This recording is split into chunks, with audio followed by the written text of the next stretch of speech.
so hot at the top. Hi guys, and welcome back to my channel. I know it has been such a long time. I have not posted a video in, oh my god, I think over 7 or 8 months or something like that. But I wanted to pop in to say hi, say thank you so much for continuing to support my channel, even though I've been kind of MIA. But I've been away for a good reason, and that reason is because I am pregnant. I am pregnant. My husband and I went through fertility treatment, and we are successful. And as of today, June 27th, I am 7.5 months pregnant. So I am super excited. I've been keeping it a big secret. Only the people who've been on the journey with me were aware, and I made my big announcement on Facebook yesterday with my maternity photos, and I'll insert some of those pictures here. But I feel like I'm kind of in a safer zone. I know, it's third trimester. Anything can happen, but I trust and believe God. I have beautiful people who have prayed for me, prayed over me and my baby, and I pray every single day. So I am super, super excited. I'm going to run some errands today, so I figured I would take you guys along with me now that I'm a little bit more comfortable in my journey. And so today I'm going to run over to Hobby Lobby and look at their 4th of July decor. I won't be decorating for 4th of July just because it's just not my jam, but I love 4th of July decor. So if you want to see other creators who do decorate for the 4th of July, my favorite content creator for like home decor and things like that is Lauren Nicholson and Brittany Blaine. So I know they both have several videos up for the 4th of July, and their decor is so, so, so beautiful. Number one, me being almost 8 months pregnant, and it's hot here in Texas. It's 104 degrees today. I know I won't be getting out to decorate at any time, but also I just don't have the desire to decorate. But I love to go and look at the decor, and I love to watch other creators decorate for the 4th of July. I think it's really inspiring. So I want to take you guys along with me. After that, I'm going to stop and get my nails done. As you guys can see, I don't know if you can see that, my nail beds have grown out significantly. Of course, I'm taking prenatals, so my hair, my nails, and everything, they're growing like crazy, which is awesome. And I get my nails done once a month, even prior to the pregnancy. So I'm going to go and get my nails done. I talked to my doctor about it. She said it was perfectly safe to get my nails done. What it is overexposure to the chemicals. So let's say I went there every single week, or I worked at a nail salon, that would be unhealthy. But to get them done once a month, no big deal. So we're going to head to Hobby Lobby first, look at their 4th of July decor, and then we're going to pop over to the nail salon, and I'll chit chat with you guys about my journey, what it's been like, what this journey has been like for a woman to try to get pregnant over 40, and even via IVF over 40. It's very much a journey. I'm 42. I'll be 43 at the end of this year. So I'll chat with you guys all about that, and hopefully you'll find some inspiration in it. All right, let's head out. Guys, so this angle is super weird because I don't have a mount for my camera, but I'm going to, I have my camera in the mount for my cell phone, and I'm like, then I have like a bottle of water next to it. It's an interesting setup. So I'm hoping you guys can see me okay and hear me okay. But I just wanted to chat with you guys as while I'm driving. So I started my fertility journey at age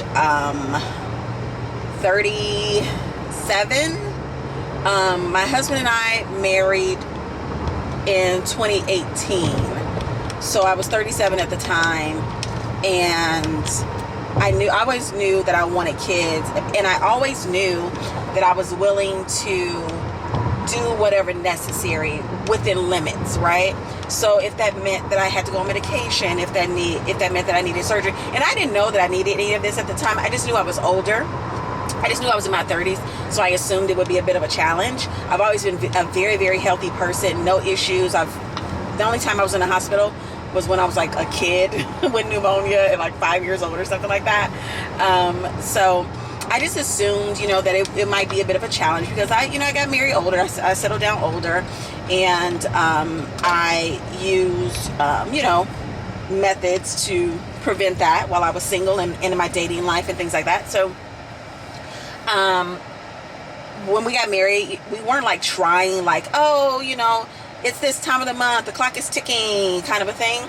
It was, you know, just simply just my husband and I enjoying each other. But, you know, we realized that, you know, it wasn't happening. And so I started, you know, to go and get checked out. I encouraged my husband to go and get checked out, which he did, which is really hard for men to do. It's very scary because, you know, society tells them like, oh, you're a man, you can make kids until you're 100, which is not true, by the way, like totally not true. And so we both went and got checked out. And so a couple of things that I realized through testing and visiting my doctors was that I have fibroids. This guy is like driving like these people drive so crazy in Texas. No offense, Texans. I'm not from here. I'm from Chicago. And I enjoy living here, but the way you all drive, it is dangerous, and y'all live on the edge, okay? But anywho, so I found out that I had fibroids. I thought I had 2 at the time. Turns out I have 4. I still currently have 4, but they do not impede upon my fertility. They are submucosal, if I'm not mistaken, and they are they're like in the muscle of my uterus. So they don't impede, but the question was, if I was to get pregnant, would it restrict baby's growth and cause complications, etc., etc. So I found that out, and that was really heartbreaking because I lost my mother to ovarian cancer in 2008. And so once I found out that, you know, I had something going on with me, it freaked me out and actually like broke down in the doctor's office. Fast forward, my husband really didn't care for that doctor. I ended up switching fertility doctors. I did an egg retrieval at age 38. I did 2 egg retrievals. One was because, the first one was because we did not get a lot of eggs. I had a ton of follicles. And I thought I would be fine. You know, with the egg retrieval, but when they went in to retrieve, they only got like 7 eggs or something like that. And then my doctor did a second egg retrieval for me pro bono because they felt really bad about the outcome. And I retrieved 11 eggs. So in total, I ended up with like 17 or 18 eggs, something like that. And I want to say out of that,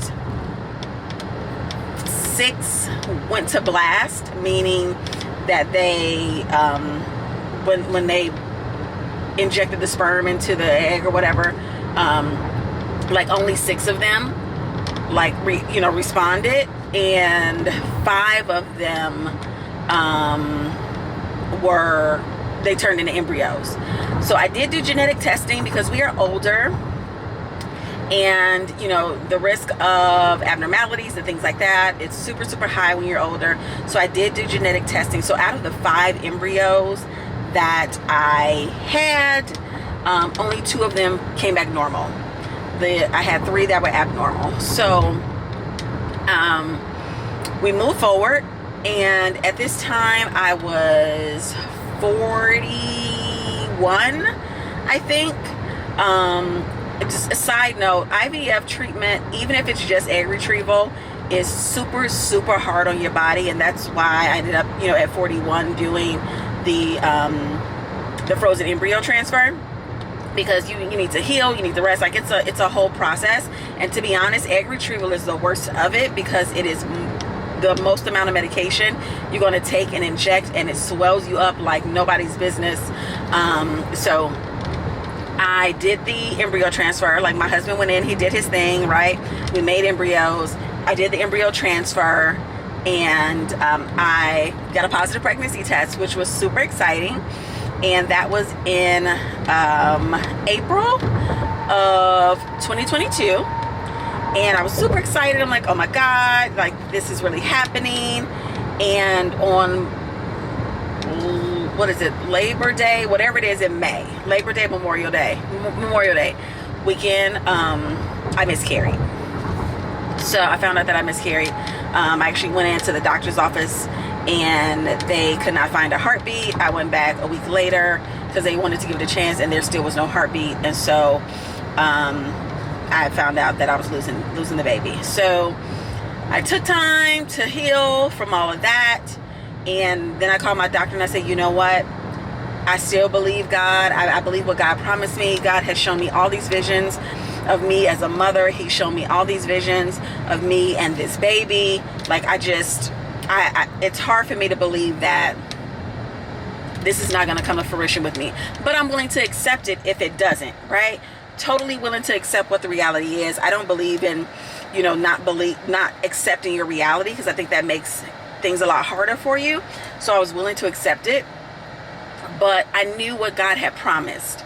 And so I took some time, took a couple months to heal. I called my doctor. I was like, hey, do I need to, wait another year? Like, what's the process? She's like, oh no, you don't need to wait at all. You just need to wait another menstrual cycle and we can start. And so I had one healthy embryo left. Remember, the other three, I have more embryos, but they're abnormal. So I had one healthy embryo left, and we did Fast and Furious going by there. We did the frozen embryo transfer on December 14th of 2022. And on Christmas Day, I found out that I was pregnant. So it was the best Christmas gift ever, like ever.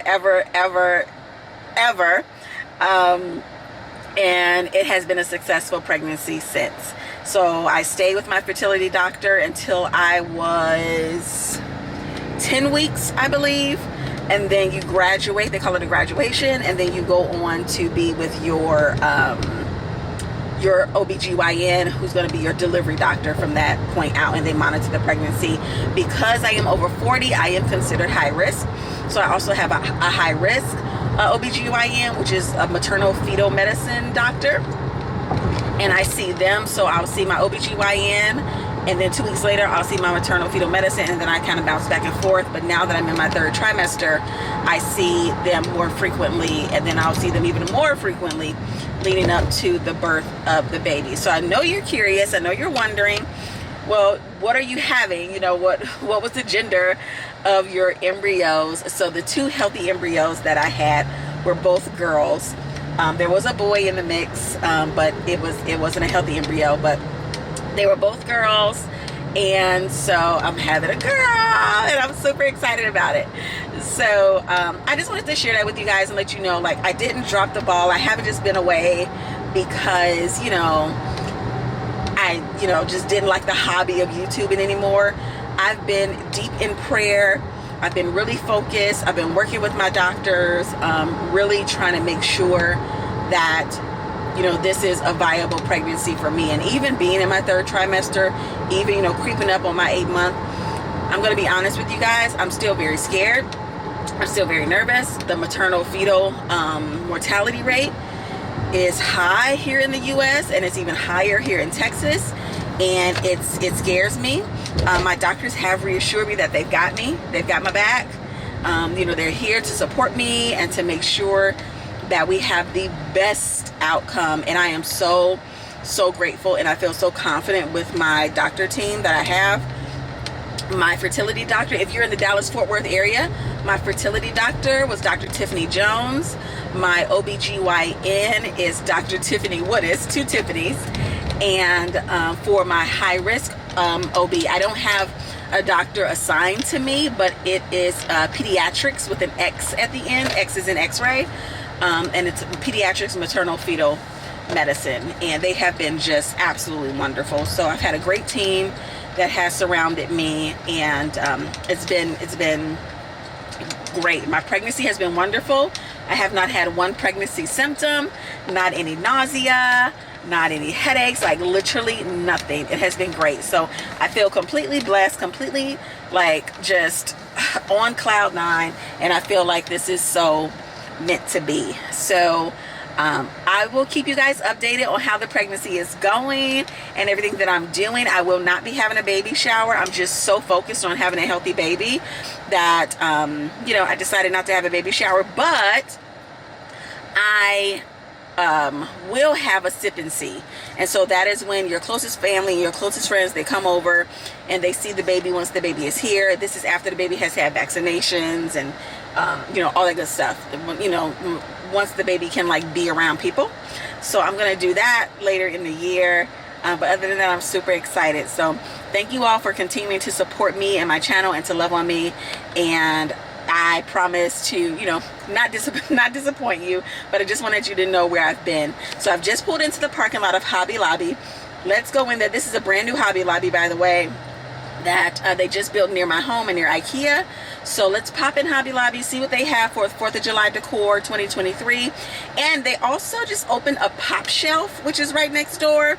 And I've only been to Pop Shelf once. If you guys don't know what Pop Shelf is, it is like the cross between Dollar Tree and Five Below, but it's for home decor. And it's really cool. They have beautiful stuff in there, and everything in there is like $3, $5. I don't think anything's over 10 maybe. So we can pop in there, see what's going on in Pop Shelf. Why not? And let's go see what Hobby Lobby has.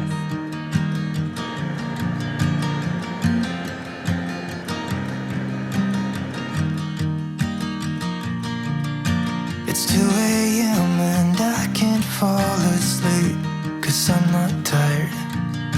I'm thinking about the days we used to shine when we were young. I told you that we should start a band and reach for the sky. It's 2 a.m. and I can't fall asleep, I'm just not tired. I can hear the raindrops falling. It's cold outside, and I kinda feel like calling, but it's too late now. I just miss you.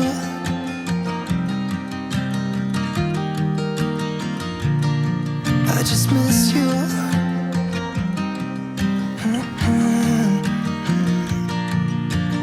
We were such a constellation, right? No, you'd agree. Made a reputation for ourselves at age 18. We had the devil on our shoulders telling us what we should do. I wonder if you think about me too. I can hear the raindrops falling. It's cold outside, and I kinda feel like calling, but it's too late now. I just miss you.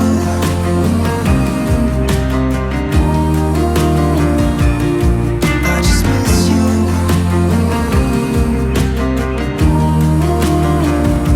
Oh, I miss you.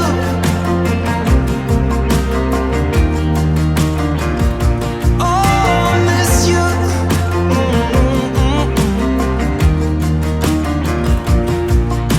It's 2 a.m. and I can't fall asleep, I'm just not tired.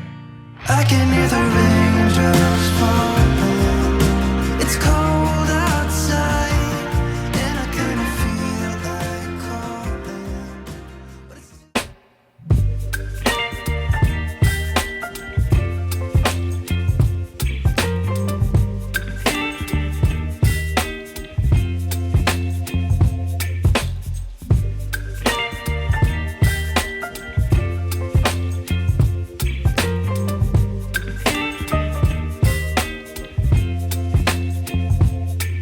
baby, you give me ice and fire. You're giving me wind and rain. You're some kind of butterfly. Baby, you give me midnight. You whip up my appetite. Don't leave me here high and dry. Oh, well, I don't wanna jinx it, baby. And twist myself at the spine. Don't wanna overthink it, baby. It's just twist your body and mine. Baby, you